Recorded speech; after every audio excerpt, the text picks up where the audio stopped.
The psychology of people who don't care about the Super Bowl. Every year, over 100 million people gather around their televisions to watch the Super Bowl. They throw parties, buy expensive snacks, debate commercials, and invest emotionally in the outcome of a game. But there's another group, a quieter, less visible segment of the population who genuinely don't care. Not in a contrarian way, not to be different, they just don't care. And here's what's fascinating. The psychology behind this indifference reveals something profound about human nature, social dynamics, and what we choose to value in our limited time on this planet. Let's start with a simple truth.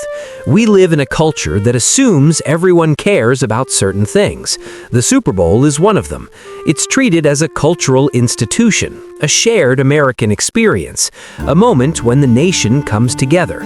And for many people, it absolutely is. But the assumption that everyone should care creates an interesting social phenomenon. Those who don't care often find themselves explaining their indifference, defending it, or hiding it altogether.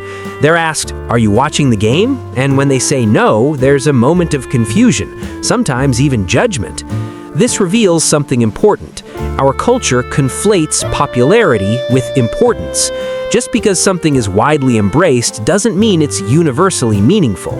The psychology of people who don't care about the Super Bowl begins with their rejection of this assumption. They've decided, consciously or unconsciously, that mass appeal doesn't equal personal relevance. At the core of Super Bowl indifference is a psychological trait called autonomy, the need to make choices based on internal values rather than external pressures. Psychologically autonomous individuals are less influenced by what everyone else is doing. They're not contrarians trying to be different, they simply operate from a different decision-making framework. For these people, the question isn't, is everyone watching this? But rather, does this align with what I find meaningful, interesting, or valuable? And if the answer is no, they move on without guilt or second-guessing. This doesn't make them antisocial or rebellious, it makes them selective. They've recognized that attention is finite, energy is limited, and life is short. They've made a calculation, often subconsciously, that 3 to 4 hours watching football, a sport they may not follow the other 364 days of the year, isn't the best use of their time. Research in psychology shows that people with high autonomy tend to have stronger senses of self, clearer personal values, and greater life satisfaction. They're comfortable swimming against cultural currents because their compass is internal, not external. Sports, at their core, are tribal. They satisfy a deep evolutionary need to belong to a group, to identify with a team, to experience collective victory or defeat. For millions of people, this tribalism is deeply satisfying. It creates connection, shared identity, and emotional investment. But not everyone has the same tribal impulse. Some people simply don't derive meaning from vicarious victory. They don't feel connected to a city's team, don't identify with corporate brands wearing different colored jerseys, and don't experience emotional highs when millionaires they've never met score touchdowns. This isn't coldness or superiority, it's a difference in how people are wired to find belonging. While some people find community through sports fandom, others find it through different channels. Book clubs, volunteer work, creative collaborations, intellectual discussions, or shared hobbies.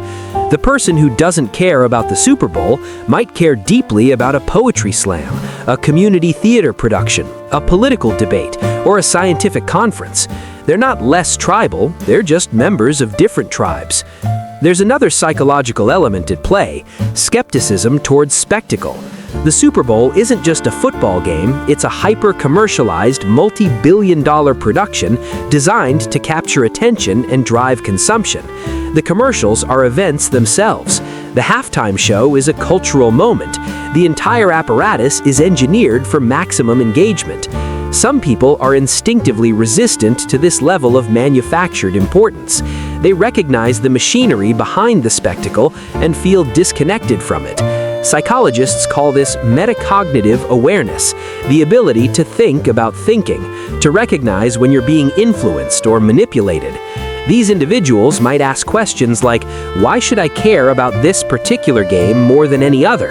Or why are we treating a sporting event like a national holiday? This isn't cynicism, it's critical thinking. They're examining the assumptions underlying mass behavior rather than simply participating in it. This skepticism often extends beyond sports to other cultural phenomena: celebrity worship, viral trends, manufactured controversies. It's a broader pattern of questioning what deserves attention and why. Economics has a concept called opportunity cost, the value of what you give up when you choose one thing over another. People who don't care about the Super Bowl often have a highly developed sense of opportunity cost regarding their time and attention. When they consider spending 3 to 4 hours watching a game they don't inherently enjoy, they immediately think about the alternatives. They could read a book, work on a creative project, spend quality time with loved ones, pursue a hobby, rest and recharge, or engage in activities that genuinely fulfill them. This isn't productivity obsession or inability to relax, it's value alignment.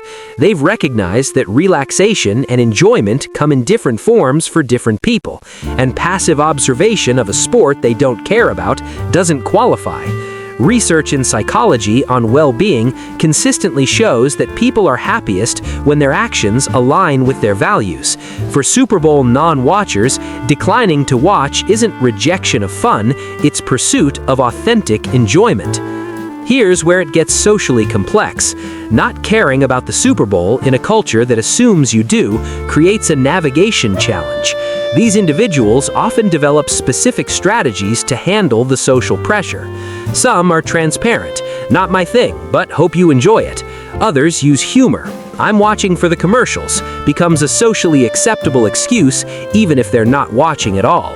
Some accept invitations to Super Bowl parties, but engage with the social aspects rather than the game itself. And some simply avoid the entire day, creating their own counter-programming. This navigation reveals something important about social psychology. Conformity pressure is real, even around seemingly trivial things. The person who doesn't care about the Super Bowl has likely experienced surprise, confusion, or social exclusion because of their indifference. They've learned to manage these interactions in ways that preserve relationships while maintaining authenticity. The psychological resilience required to consistently opt out of major cultural moments shouldn't be underestimated. It requires comfort with being different, confidence in your choices, and the ability to tolerate others' confusion or judgment. Perhaps the deepest psychological insight is this: people derive meaning from different sources, and that's okay. For some, a shared cultural experience like the Super Bowl provides genuine connection, joy, and meaning. For others, it simply doesn't. The person who doesn't care about the Super Bowl isn't missing out on some universal human experience. They're simply finding their meaning elsewhere, in quieter moments, different communities, alternative pursuits. Their indifference isn't a deficit, it's a difference. Existential psychology teaches us that meaning isn't found in universal experiences, but in personally significant ones. The Super Bowl is meaningful if and only if it connects to something you genuinely care about. And if it doesn't, no amount of cultural pressure, social expectation, or mass participation will make it meaningful. What the psychology of Super Bowl indifference really reveals is the beautiful diversity of human preference, value, and attention. We're not all wired the same way. We don't all find joy in the same places, and we don't all need to participate in the same cultural rituals to live full, connected, meaningful lives. The person who doesn't care about the Super Bowl might care passionately about things you've never heard of. They might find profound connection in experiences you'd find boring, and that's exactly how it should be. Human flourishing depends on this diversity, this freedom to choose what matters to us individually rather than accepting what matters to everyone collectively. So, if you don't care about the Super Bowl, know this: you're not alone. You're not broken, and you're not missing some essential human experience. You're simply listening to a different drummer, following a different path, and finding meaning in your own way. And if you do care about the Super Bowl, that's equally valid. The point isn't that one approach is better than the other. The point is that we each get to decide what deserves our attention, our energy, and our emotional investment. The psychology of people who don't care about the Super Bowl ultimately teaches us that authenticity matters more than conformity, personal values matter more than popularity, and the freedom to choose what we care about is one of the most precious aspects of being human. So, whether you're watching the game or doing literally anything else, make sure it's a genuine choice, not a default one. That's where real fulfillment lives, in the conscious alignment of your time with your values.